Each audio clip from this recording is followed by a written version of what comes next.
Hello, friends. This is Katherine Marie, and you are listening to the Long COVID Real Talk podcast.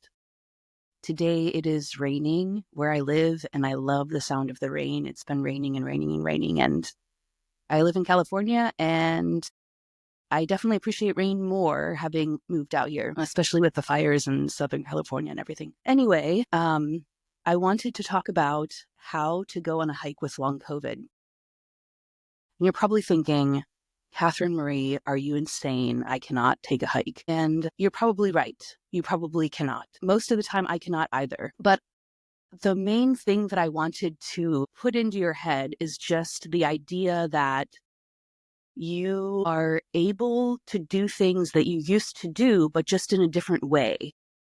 And maybe someday you'll be able to do the 10-mile hikes again, maybe, but for now, I know for me, hiking is one of the things that I miss the most because I loved hiking in the woods. Loved it. And not being able to walk very far kind of prohibited me from being able to do any hiking. So what I did this weekend was, first, I was not bedbound and I could walk a little bit. So that's one thing that, you might not be quite at that point yet. But when you are ready and you can walk a little bit, you can go to All Trails or just Google. Like, I just Googled waterfall hike or waterfall, and I found this hike in County Park about 45 minutes from me that had 3 different waterfalls, and they had a waterfall loop. And it was about 1.5 miles. And before you get carried away, no, I did not hike 1.5 miles. But there was a waterfall 0.3 miles from where we parked. So we parked in the disability parking spot with my little placard, and then we walked past the bathrooms, down this road a little ways, and then at 0.3 miles, there was the waterfall. And it was gorgeous. I will put the picture of the waterfall as the art for this episode. And I couldn't believe it because it's been years since I was able to go for a hike, and it was lightly raining the whole time. We were soaked. The waterfall was gorgeous. This is the perfect time of year to look for waterfalls. And I just felt really, really, really, really happy. And I know that it's not the same as going on a 10-mile hike or doing a day hike or doing something with a stronger incline, to really get the heart pumping. But it's not where I'm at, So that's what I did. So if you decide if you are at the place where you can try to walk 0.3 miles, so technically I walked 0.6 miles because we went 0.3 miles and then we stood there or sat there and looked at the waterfall and rested for a long time. And then we walked back to the car. So there was a big break between the two. But I felt so grateful that I could do anything in the woods at all. And I just wanted to share this because I know that a lot of us miss hiking. A lot of us miss being outdoors. And I know it seems like silly to drive for 45 minutes to a waterfall hike, walk 0.3 miles to see a waterfall, stop for a long time, like 20 to 30 minutes, and then walk back to your car that you can still see from the waterfall. Even though that sounds kind of pathetic compared to what I used to do before, it still is something to celebrate. And it's kind of like when you've loved and lost, you kind of appreciate things more. And that's kind of like how I feel about the hiking. I loved hiking. It was my favorite thing in the world to do. I loved being in the woods, and just being able to be in the woods again, even though it was just for a short time. I carried a backpack with all of my water. Like, I brought water and I brought a little snack, and one of my little brothers teases me that before or I think it was right when I first got long COVID, but it hadn't fully affected me yet. I had gone for like a less than a mile hike. And I don't even think we did the full mile, but I was able to hike more at that point.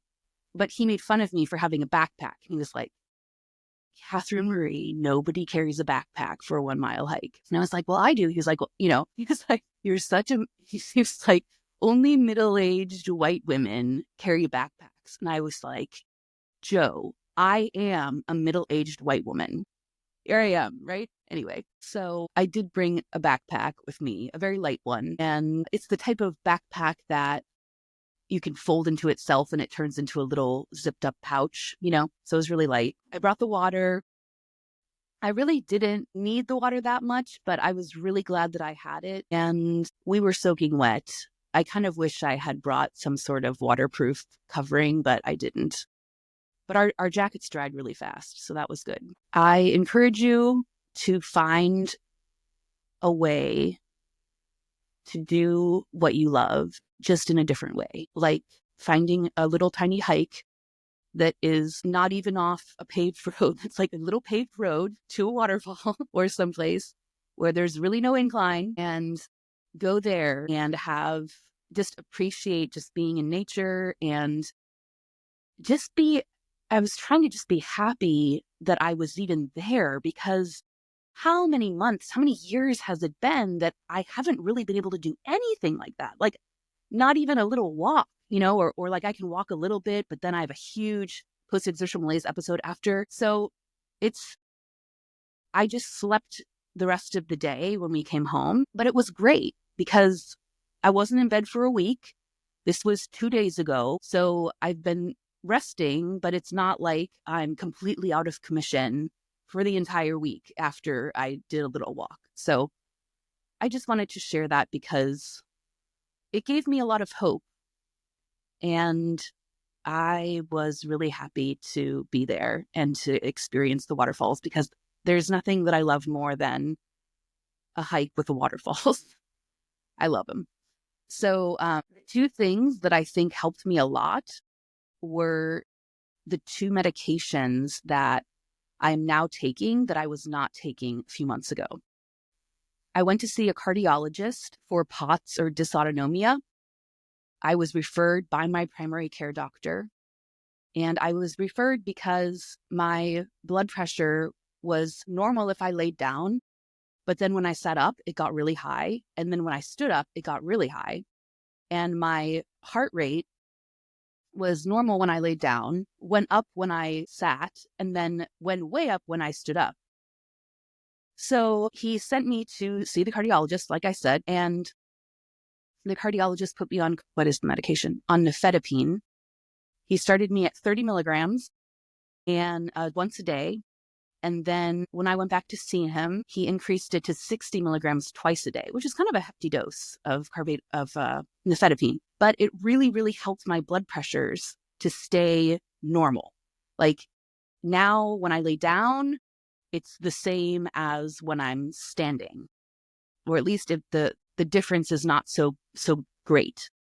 And then with the carvedilol, he did that one second. Carvedilol is a beta blocker, which is a medication that's used for blood pressure, but mostly for rate control, like heart rate control.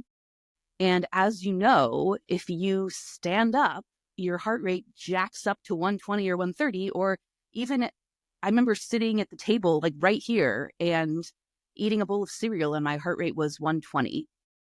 So the benefit of carvedilol is it keeps your heart rate reined in so that you're not constantly feeling like you're exerting tons and tons of energy, like you're in this fight or flight constantly. The carvedilol, it puts me at a resting heart rate that is, if it's not normal, it's close to normal. And then when I walk, then instead of going to 150, 160, 170, it keeps me in the 115 to 120, which is so nice.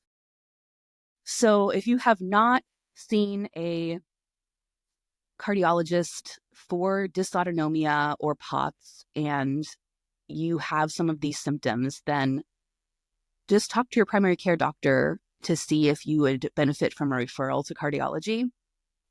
And they have a few other things they recommend for POTS, like wearing compression socks, drinking a lot of water, increasing the salt intake. But all of these things, make sure you talk to the doctor, because different people should or should not do different things based on their other medical issues they have. So, and like I always say, sharing my medical stuff is just me trying to give you ideas in case you don't have access to the types of stuff that I have access to where I live.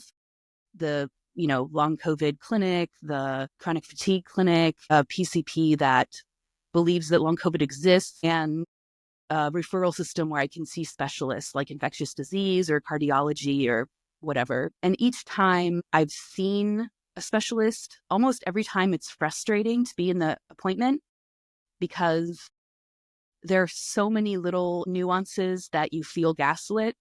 I know you know what I'm talking about. I know you know. But I just have been trying to get through the appointment, because the end of the appointment, I get the medication that I need and that makes me better. So I wanted to say that I think the carvedilol and the nifedipine have helped me a lot with being able to stand up, being able to sit up, being able to walk without feeling like my whole body's just like, whoa, So that's all I have. I hope you enjoy the little things, and I will talk to you later. We'll talk again real soon. Okay, bye.